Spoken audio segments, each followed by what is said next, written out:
प्रत्यावर्ती धारा, alternating current.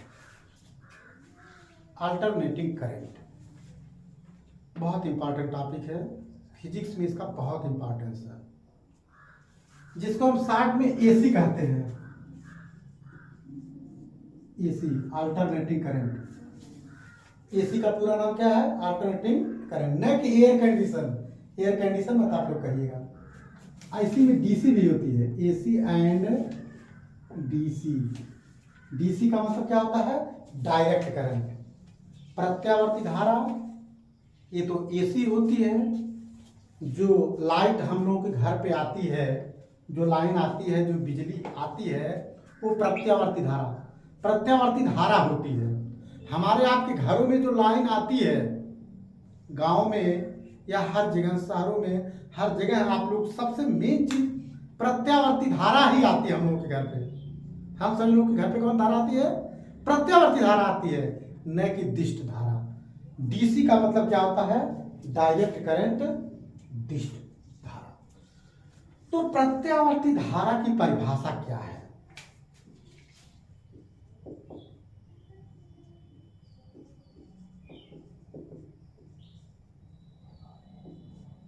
Definition.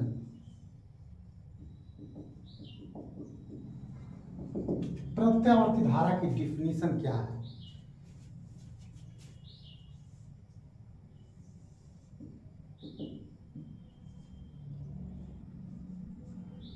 Time, voltage या करंट किसी के भी थ्रू हम लेते हैं, जो प्रत्यावर्ती धारा का ग्राफ होता है,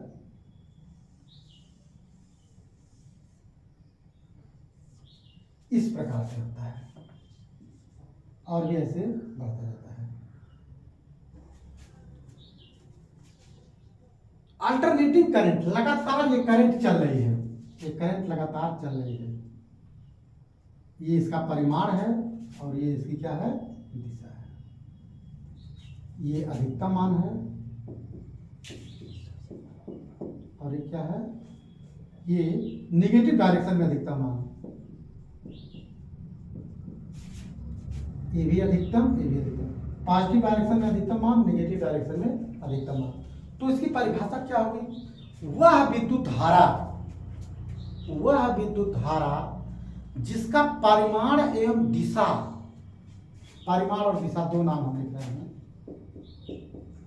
परिमाण और दिशा। परिमाण को हम लोग क्या बोलते हैं? मैग्नीट्यूड। और दिशा को हम लोग क्या बोलते हैं? डायरेक्शन। क्योंकि मैं पहले ही बताया हूं, फिजिक्स, केमिस्ट्री, मैथ में हिंदी मीडियम, इंग्लिश मीडियम का बहुत जिक्र नहीं होता है।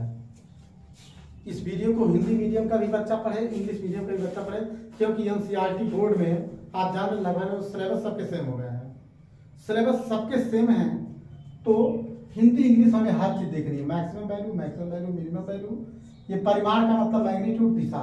यानी वह विद्युत धारा जिसका परिमाण एवं दिशा एक निश्चित समय के साथ साथ बदले और पुनः उसी परिमाण एवं दिशा की पुनरावृत्ति हो, रिवीजन हो, वह विद्युत धारा जिसका परिमाण एवं दिशा दोनों ही एक निश्चित समय के साथ साथ बदले और पुनः एक निश्चित समय के पश्चात उसी परिमाण एवं दिशा की क्या हो?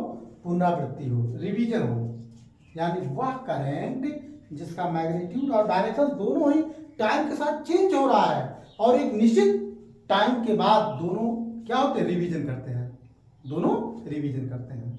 ओके, वह विद्युत धारा जिसका परिमाण एवं दिशा दोनों ही एक निश्चित समय के साथ साथ बदले या समय के साथ साथ बदले, पुनः उसी परिमाण एवं दिशा की पुनरावृत्ति हो, कामा प्रत्यावर्ती धारा कहलाता है, अल्टरनेटिंग करंट कहलाता है। किसी क्षण प्रत्यावर्ती धारा का समीकरण,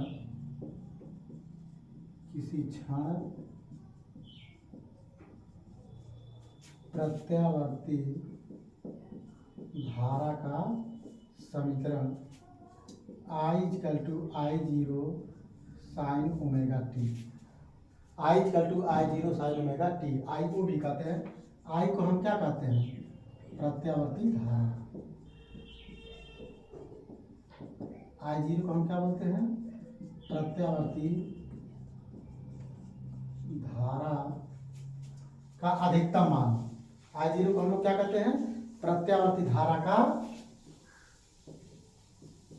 अधिकतम मान, या इसी को हम शिखर मान कहते हैं। क्या कहते हैं, शिखर मान, जिसको इंग्लिश में हम लोग क्या बोलते हैं, peak value. Peak value, peak value का मतलब मैक्सिमम। I0 जो है क्या है, पीक वैल्यू है। और ओमेगा क्या है, ओमेगा एंगुलर फ्रीक्वेंसी है। ओमेगा को हम लोग क्या कहते हैं, कोणीय वेग कहते हैं। ओमेगा इज इंप्लाइज दैट कोणीय वेग, और टी क्या है, समय है। टी जो है समय है। तो ये प्रत्यावर्ती धारा होता है।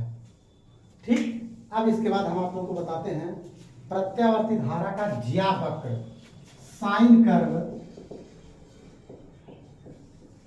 Sine curve of AC, alternating current. अब अल्टरनेटिंग करंट का साइन कर्व हमें बताना है। अल्टरनेटिंग करंट का यही साइन कर्व होता है, ये जो आप लोगों के सामने दिख रहा है,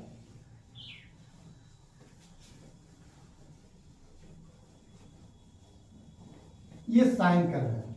प्रत्यावर्ती धारा का ज्या वक्र, हिंदी में हम क्या बोलते हैं, ज्या वक्र। यह वक्र कैसे आता है, इस चीज को भी आप लोग देखिए। ये हम आप लोगों को बताया, बहुत ज्यादा एग्जामिनेशन में पूछा जाता है। प्रत्यावर्ती धारा का साइन कर्व, ज्या वक्र, ये जो वक्र आया है, ये जो कर्व आया है, किस प्रकार आया है, किस प्रकार से जो है कि इसके परिमाण और दिशा दोनों आपस में बदलते हुए प्रतीत हो रहे हैं, किस प्रकार से हो रहा। देखिए भाई, हमने आपको इक्वेशन बताया, I equal to I0 sine omega t, I equal to I0 sine omega t. अब अगर हम टाइम को t इक्वल टू T/4 और T/2, 3T/4 इस प्रकार से लेते हैं। हम सबसे पहले क्या लेते हैं, T/4 लेते हैं। तो I equal to I0 sine omega equal to क्या होता है, 2π/t होता है, ये फार्मूला होता है। और इस t को हम क्या माने हैं, T/4 माने हैं। t से t कैंसिल हो गया, π/2, I0 साइन π/2। साइन 90 अंश की वैल्यू क्या होती है, साइन 90 अंश की वैल्यू 1 होती है। I0 × 1 equal to I0। कहने का मतलब क्या होता है, π/4 टाइम पर, ये देखिए ये टाइम है, तो टाइम कितना हमारा लग रहा है, π/4। π/4 टाइम पे ये करंट कितनी हो जा रही है, मैक्सिमम हो जा रही है I0, π/4 टाइम पे। और जब हम π/2 लेते हैं, जब हम क्या लेते हैं, t इक्वल टू, जब हम समय क्या लेते हैं, T/2 लेते हैं, तो क्या होगा, I equal to I0 sine 2π/t into T/2, T cancel है, sine pi, I0 sine pi, ठीक है। हाँ नहीं, T/2 ही ले रहे हैं। आपने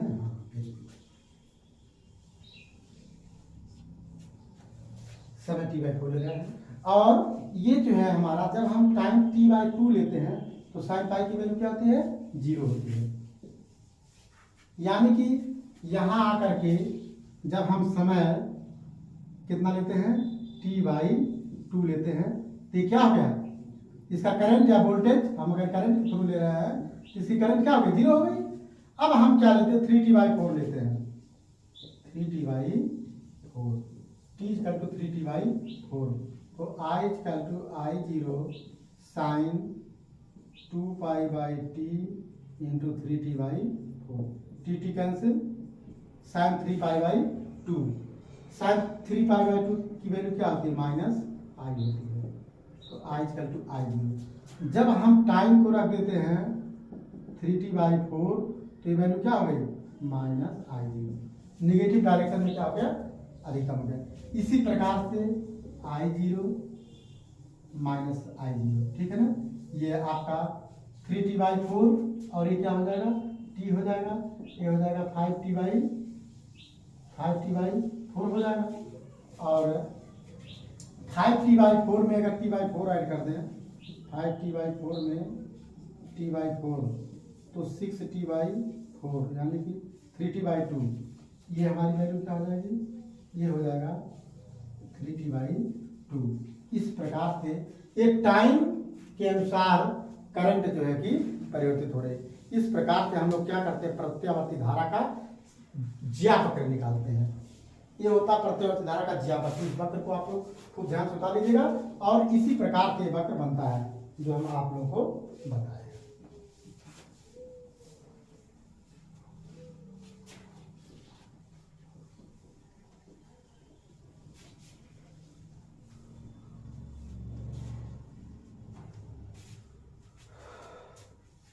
विशेष जानकारी हम आप लोगों को बताते हैं, तो इस पे रिमार्क पॉइंट आप लोग लीजिए।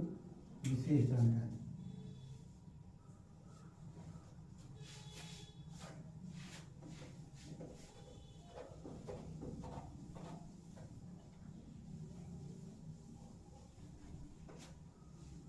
रिमार्क,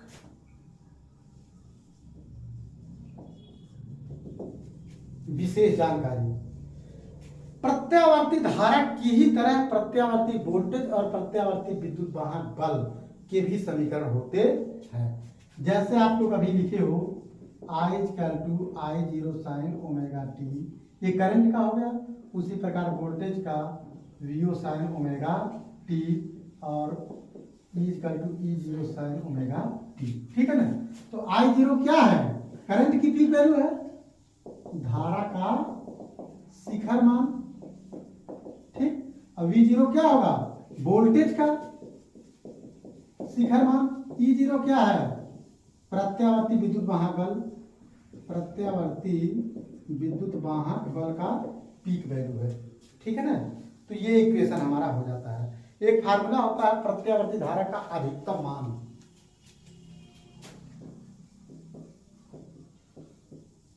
प्रत्यावर्ती धारा का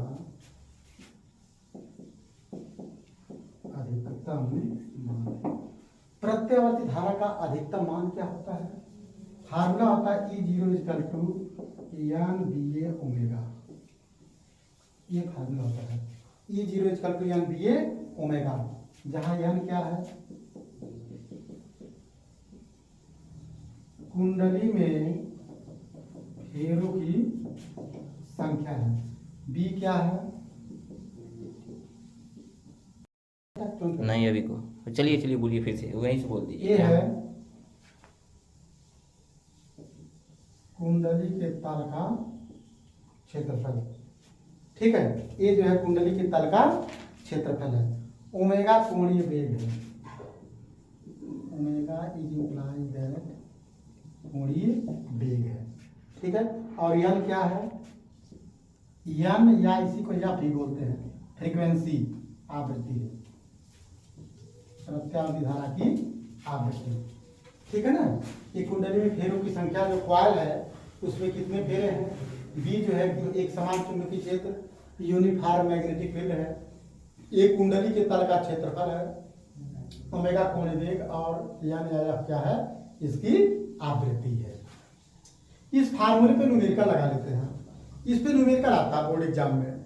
बोर्ड एग्जामिनेशन में दे देता है कि यदि किसी कुंडली में जो है, यदि कुंडली किसी कुंडली फेरों की संख्या 50 है और उसमें ऐसा सवाल क्वेश्चन बन जाता है कि 8 सेंटीमीटर त्रिज्या एवं 20 फेरों वाली कुंडली अपने ऊर्ध्वाधर व्यास के परितः है 50 चक्कर पर सेकंड के कोणीय वेग से 0.003 वेबर प्रति मीटर स्क्वायर के एक समान चुंबकीय क्षेत्र में घूमती है, तो कुंडली में प्रेरित होने वाले अधिकतम विद्युत वाहक बल की गणना कीजिए।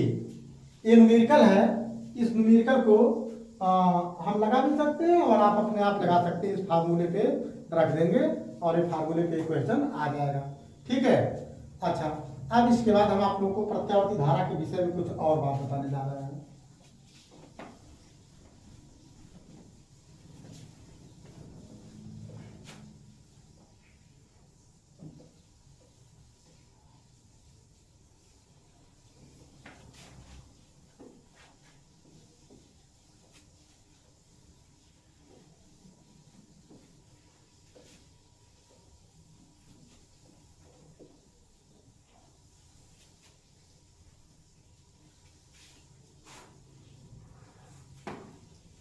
प्रत्यावर्ती धारा का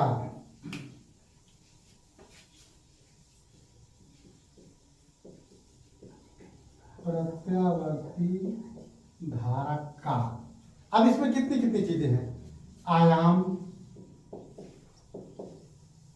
उसके बाद है साइकिल चक्र,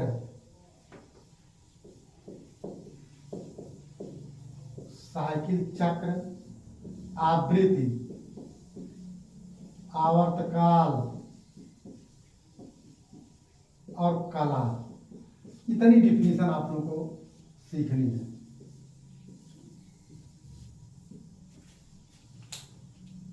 आयाम को क्या बोलते हैं, एम्पलीट्यूड,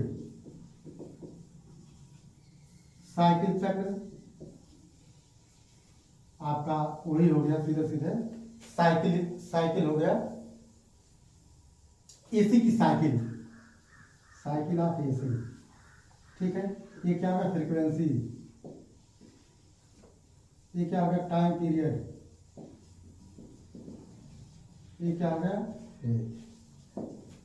प्रत्यावर्ती धारा में ये चार चीजें बहुत इंपॉर्टेंट हैं। प्रत्यावर्ती धारा का आयाम, प्रत्यावर्ती धारा का साइकिल चक्र, प्रत्यावर्ती धारा की आवृत्ति, प्रत्यावर्ती धारा का आवर्तकाल और कला। ये चार चीजें हैं, इन चार चीजों को जानना बहुत जरूरी है। ये सारी परिभाषाएं एसी के कर्व में है।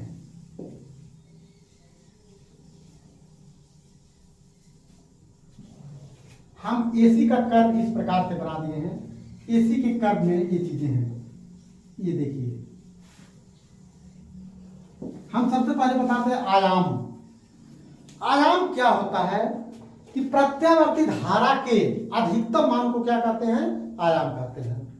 प्रत्यावर्ती धारा के अधिकतम मान को या शिखर मान को हम क्या कहते हैं, आयाम कहते हैं, पीक वैल्यू कहते हैं।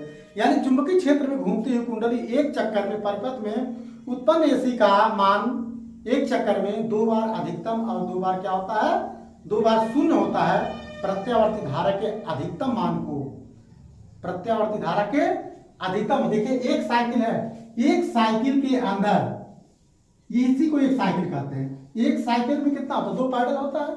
आप लोग साइकिल चलाते हो, एक साइकिल में 2 पैडल होता है, तो एक पैडल ऊपर और एक पैडल नीचे। यानी कि प्लस डायरेक्शन में आपका जो है कि करंट प्लस डायरेक्शन में आपका हो रही है और यहाँ माइनस डायरेक्शन में अधिकतम वैल्यू पे जा रही है। तो 2 बार मैक्सिमम हो गया, 2 बार क्या होगा, शून्य होगा। एक साइकिल के अंदर 2 बार अधिकतम और 2 बार शून्य होती है, लेकिन प्रत्यावर्ती धारा के अधिकतम मान को हम क्या कहते हैं, आयाम कहते हैं। ये जो आयाम I0 को हम क्या बोलते हैं, आयाम कहते हैं।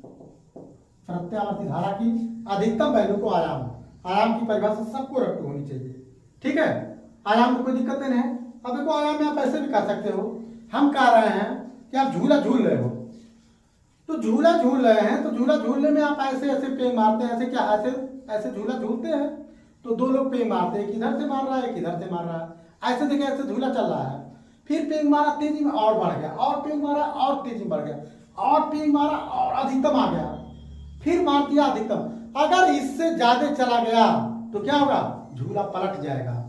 उससे अधिकतम हो जाएगा, क्या होगा, झूला पलट जाएगा, उसकी अधिकतम वैल्यू खत्म हो जाएगी। यानी सबसे अधिकतम वैल्यू को जो झूला आप लोग झूलते हैं, उसके जो लोग बोलते हैं कि झूला पौड़ गया बहुत ज्यादा, तो जो सबसे अधिक पौड़ता है, सबसे अधिक जाता है, उसको हम क्या कहते हैं, आयाम कहते हैं।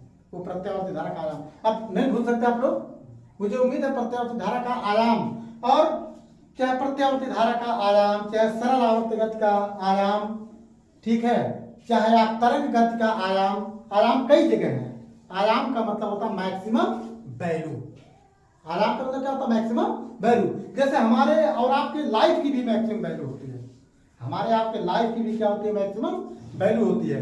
देखिए बच्चा परिवार में पैदा होता है, क्या होता है, पहले तो शून्य पे होता है ना, 0 पे होता है। जो जो टाइम बढ़ता जाता त्यों बच्चे का ग्रोथ होता जाता है, और धीरे धीरे समय बढ़ता वही बच्चा क्या है, बाल्यावस्था है, शैशवावस्था है, बाल्यावस्था है, फिर उसके बाद किशोरा अवस्था है, यानी कि 13 से 19 साल की उम्र, जो जीवन की सबसे खतरनाक उम्र होती है, जिससे बच्चों में बहुत परिवर्तन होते हैं। फिर उसके बाद युवा अवस्था होता है, वही युवा अवस्था जो होता है आपका पीक वैल्यू होता है। यानी नौजवान, जब आदमी नौजवान होता है उसी पे उस किसी भी काम को सबसे अधिक मजबूती से कर सकता है, उसके बाद काम को मजबूती से नहीं कर सकता है। कैसे? मान 40 साल के हुए, 40 साल के एकदम यंग हो गए, फुल हो गए, बहुत बड़े हो गए। अब उसके बाद क्या है, वही आदमी जब 50 साल का, 60 साल का, 70 साल का होगा तो क्या उसको दूध, घी, मलाई, काजू बादाम खिलाएंगे तो क्या पहलवान होगा? कितना हो आप खिलाइए। यानी जब बच्चा पैदा हुआ तो उस समय आप उसको एनर्जी देना शुरू किए, बढ़ता गया। उसके बाद आप कितना हो काजू बादाम, दूध, घी देंगे, धीरे धीरे धीरे धीरे धीरे धीरे धीरे जाता जाता वही आदमी क्या हो जाता है, बूढ़ा जाता है, बूढ़ा करके मर जाता है। मर जाता है ना मिश्रा जी, वह आदमी अंतिम में खत्म हो जाता है। तो ये मैंने आयाम पे आप लोगों को बताया, सीधी सी बात, सारी बातों को भूल जाओ। निचोड़ पॉइंट क्या है, प्रत्यावर्ती धारा के अधिकतम मान को क्या कहते हैं, आयाम कहते हैं। अब साइकिल चक्र देखिए भाई, प्रत्यावर्ती धारा का साइकिल चक्र में आयाम हमने आप लोगों को बता दिया, आयाम बता दिया। अब आयाम का हम साइकिल बोलते हैं। साइकिल का मतलब क्या है कि परिपथ में उत्पन्न धारा पहले एक दिशा में, देखिए परिपथ में उत्पन्न धारा पहले एक दिशा में शून्य से अधिकतम, फिर अधिकतम से शून्य, फिर दूसरे दिशा में शून्य से अधिकतम, अधिकतम से शून्य होता है। यानी कि एक साइकिल में 2 बार अधिकतम और 2 बार शून्य होता है। अधिकतम, ये भी क्या है, अधिकतम, ये क्या है, शून्य, ये क्या है, शून्य, 2 बार शून्य होता है। तो इसे ही हम क्या कहते हैं, प्रत्यावर्ती धारा का एक साइकिल चक्र कहते हैं। प्रत्यावर्ती धारा का एक साइकिल चक्र, यानी एक चक्कर लगा रहा है। अब आप लोग देखिए प्रत्यावर्ती धारा की आवृत्ति क्या होती है। प्रत्यावर्ती धारा 1 सेकेंड में जितनी साइकिलें पूरी करती हैं उसे हम प्रत्यावर्ती धारा की क्या कहते हैं, आवृत्ति कहते हैं। प्रत्यावर्ती धारा 1 सेकेंड में जितनी साइकिलें, देखिए ये साइकिल है, 1 cycle, 2 cycle, 3 cycle, 4 cycle, 5 cycle, बहुत सारी साइकिलें 1 सेकेंड में जितनी साइकिलों को पूर्ण करती है उसे हम क्या कहते हैं, प्रत्यावर्ती धारा की साइकिल कहते हैं। ठीक है ना। और आवृत्ति को हम किस अक्षर से रिप्रेजेंट करते हैं, एन से रिप्रेजेंट करते हैं। और इसमें अल्टरनेटिव करंट में हम फ्रीक्वेंसी को एफ से भी डिनोट करते हैं। और इसका मात्रक क्या होता है, प्रत्यावर्ती धारा की आवृत्ति का मात्रक हर्ट्ज। हर आवृत्ति का मात्रक क्या होता है, हर्ट होता है। या इसको हम क्या कहते हैं, साइकिल प्रति सेकेंड या चक्कर प्रति सेकेंड भी कहते हैं। ठीक है। अब इसमें भी कुछ आप लोगों को विशेष जानकारी देनी है। विशेष जानकारी, घरों में प्रयुक्त होने वाली एसी की आवृत्ति 50 हर्ट्ज या साइकिल पर सेकेंड होती है। विशेष बात क्या है, हमारे आपके घर में जो एसी आती है उसकी आवृत्ति कितनी होती है, 50 साइकिल प्रति सेकेंड होती है। जबकि डीसी की आवृत्ति 0 होती है। जबकि एसी की आवृत्ति 50 साइकिल पर सेकेंड और डीसी की आवृत्ति 0 होती है। जो डायरेक्ट करंट होती है उसकी फ्रीक्वेंसी क्या होती है, 0 होती है। ठीक है। इसका क्या अर्थ है, मतलब एक साइकिल में 2 बार अधिकतम, 2 बार 0 होता है। इसका यही कारण होता है कि हमारे घरों में जो जलता हुआ बल्ब होता है, जलता हुआ बल्ब, ट्यूबलाइट 1 सेकेंड में 100 बार जलती है और 100 बार बुझती है। क्योंकि एसी की फ्रीक्वेंसी 50 साइकिल पर सेकेंड होती है, मतलब 50 एक दिशा में, 50 एक दिशा में, यानी कि 100 बार। यानी जो जलता हुआ बल्ब होता है 1 सेकेंड में, क्योंकि 1 सेकेंड को ही 1 सेकेंड में जितनी साइकिलें पूरी करती है उसे क्या कहते हैं, फ्रीक्वेंसी कहते हैं। एक साइकिल में 2 बार अधिकतम है तो 50 है, 50 50 100 और 2 बार न्यूनतम है। यानी कि हमारे घरों में जो जलता हुआ बल्ब होता है, ट्यूबलाइट होता है, 1 सेकेंड में 100 बार जलता है और 100 बार बुझता है। लेकिन हमारे आंखों की कमजोरी होने के कारण, दृष्टि निर्बंधता होने के कारण जलता हुआ बल्ब हमें लगातार प्रतीत होता है। बल्ब जो है हमको लगातार जलता हुआ प्रतीत होता है। ये बहुत इंपॉर्टेंट टॉपिक है। जो बल्ब हमारे आपके घर में है, जो ट्यूबलाइट है, वह यानी एक साइकिल में जो है 100 बार एक दिशा में, 100 बार दूसरी दिशा में, ये चीज होता है। अब उसके बाद क्या है, प्रत्यावर्ती धारा का औसत मान देख लीजिए। प्रत्यावर्ती धारा का औसत मान,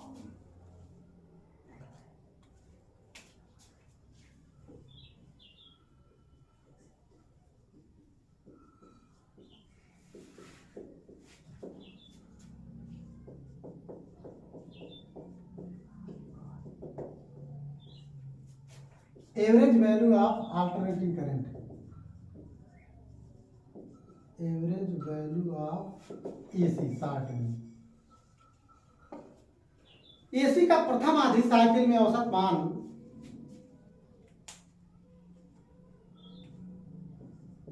एसी का प्रथम आधी साइकिल में औसत मान इक्वल टू होता है 2I0/पाई। ठीक है। इसी प्रकार दूसरे आधी साइकिल में, दूसरे आधी साइकिल में औसत मान इक्वल टू -2I0/पाई होता है। ठीक है ना। स्पष्ट है कि एक पूरी साइकिल के लिए प्रत्यावर्ती धारा का औसत मान 0 होता है। इंपॉर्टेंट पॉइंट क्या है, एक पूरी साइकिल में प्रत्यावर्ती धारा का औसत मान इक्वल टू 0। यानी एक पूरी साइकिल में जो एसी की मीन वैल्यू होती है, जो एसी की एवरेज वैल्यू, एक साइकिल में एसी की एवरेज वैल्यू कितनी होती है, 0 होती है। एसी की एवरेज वैल्यू 0 होती है। अब हम आप लोगों को बताएंगे प्रत्यावर्ती धारा का वर्ग माध्य मूल मान। देखें क्या होता है।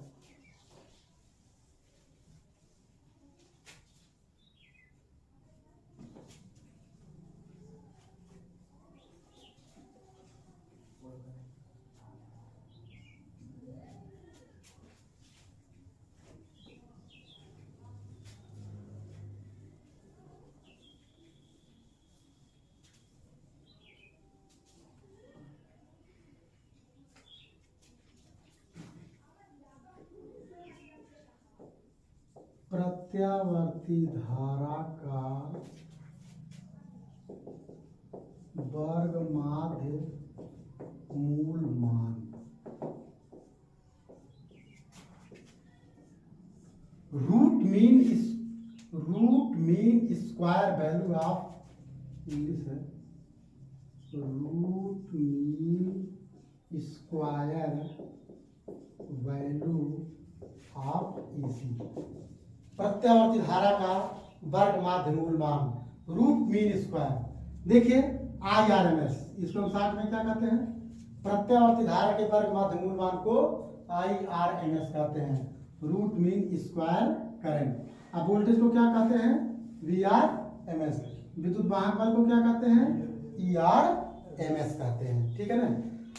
तो प्रत्यावर्ती धारा का वर्ग माध्य मूल मान का परिभाषा क्या होगा, प्रत्यावर्ती धारा की एक पूरी साइकिल में किसी क्षण, प्रत्यावर्ती धारा की एक पूरी साइकिल में किसी क्षण धारा के वर्ग के औसत मान, धारा के वर्ग के औसत मान के मूल को प्रत्यावर्ती धारा का वर्ग माध्य मूल मान कहते हैं।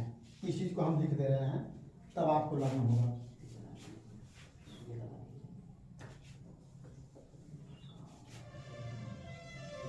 प्रत्यावर्ती धारा की एक पूरी साइकिल में, प्रत्यावर्ती धारा की एक पूरी साइकिल में, प्रत्यावर्ती धारा की एक पूरी साइकिल में किसी क्षण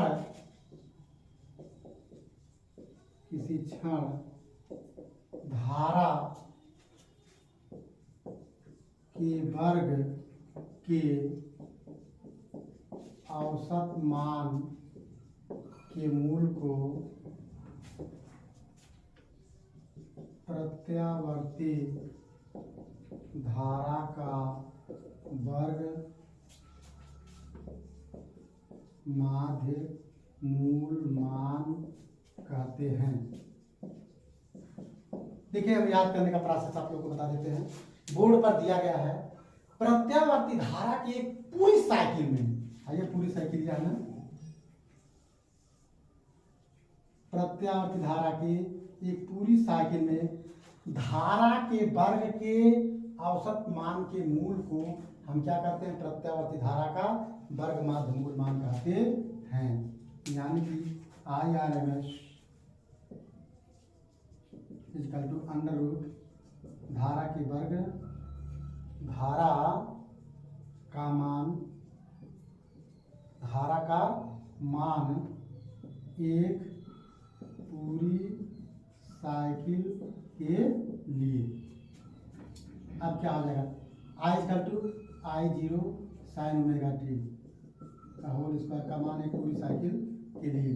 तो I0 बाहर आ गया, under root sine square omega t का मान एक पूरी साइकिल के लिए। I0 sine square omega t equal to क्या होता है, 1 minus cos omega t by 2 होता है।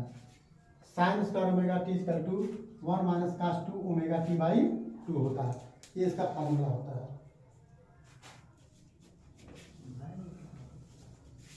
अब देखिए, एक पूरी साइकिल में कास 2 ओमेगा टी की वैल्यू क्या होती है, 0 होती है। एक पूरी साइकिल के लिए कास 2 ओमेगा टी की वैल्यू 0, तो क्या हो गया, IRMS इक्वल टू I0 और अंडर रूट 1/2, यानी कि IRMS equal to I0 by under root 2। This is the most important formula. प्रत्यावर्ती धारा के वर्ग माध्य मूल मान का जो फार्मूला है वो क्या है, IRMS equal to I0 by करड़ी में 2। ठीक है ना। ये वैल्यू क्या, तो इस आधार पे I0 इक्वल टू क्या हो जाएगी, I0 equal to under root 2 into IRMS। ठीक है ना, अंडर रूट 2 इंटू IRMS और अंडर रूट, तो इस चीज को अगर आप चाहें तो ऐसे भी कर सकते हैं।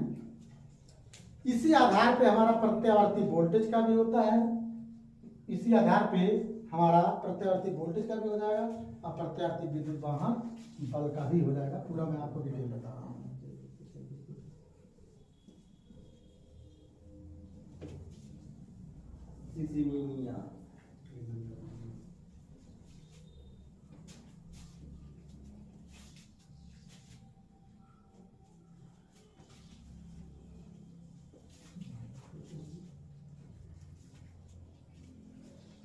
अब इसमें विशेष पॉइंट क्या है कि हमारे घरों में जो एसी की सप्लाई होती है वो क्या होती है, वही होती है VRMS।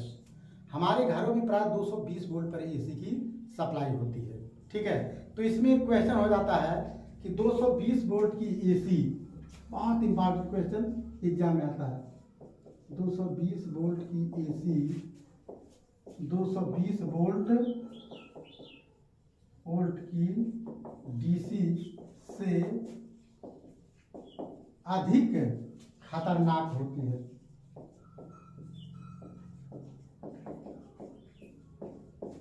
दो सौ बीस वोल्ट की एसी 220 वोल्ट की डीसी से अधिक खतरनाक होती है।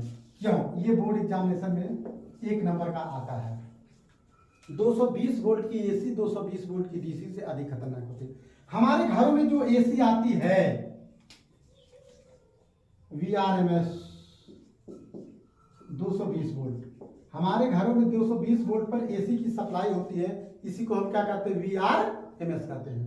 हमारे घरों में जो 220 वोल्ट की एसी है, सबके घर में एक, यानी कि जो एक सर्किट है, जो एक फेस है, एक फेस से कितनी सप्लाई आती है, 220 वोल्ट की सप्लाई आती है। तो ये फार्मूला है आप लोगों का, VRMS equal to VU by under root 2। तो 220 वोल्ट पर होती है VU बाई अंडर रूट 2 तो u equal to 220 into under root 2 लगभग 311। अब देखिए क्या होगा, 220 वोल्ट आती है लेकिन हमको मिलता कितना, 311 वोल्ट। यानी कहने का मतलब यह है कि जो प्रत्यावर्ती धारा आती है 311 वोल्ट एक दिशा में और 311 वोल्ट दूसरी दिशा में होता है। स्पष्ट है कि मैं कह सकता हूं कि जो 220 वोल्ट की एसी होती है तो 220 वोल्ट की डीसी से अधिक खतरनाक होती है। आज के इस वीडियो में हमने प्रत्यावर्ती धारा को जो है कि प्रत्यावर्ती धारा को बताए हैं। इसमें जो है प्रत्यावर्ती धारा की परिभाषा, प्रत्यावर्ती धारा से संबंधित परिभाषाएं, प्रत्यावर्ती धारा से संबंधित मेन बातें आपको बताई गई है। इस वीडियो को आप लोग खूब ध्यान से पढ़िएगा, समझिएगा। प्रत्यावर्ती धारा चैप्टर की सारी इंपॉर्टेंट चीज आपको आ जाएगी। मुझे आशा नहीं बल्कि पूर्ण विश्वास है कि ये आपका प्रत्यावर्ती धारा पूर्ण रूप से तैयार हो जाएगा। आज की वीडियो में इतना ही। वीडियो को लाइक, सब्सक्राइब, शेयर, कमेंट करना ना भूलें।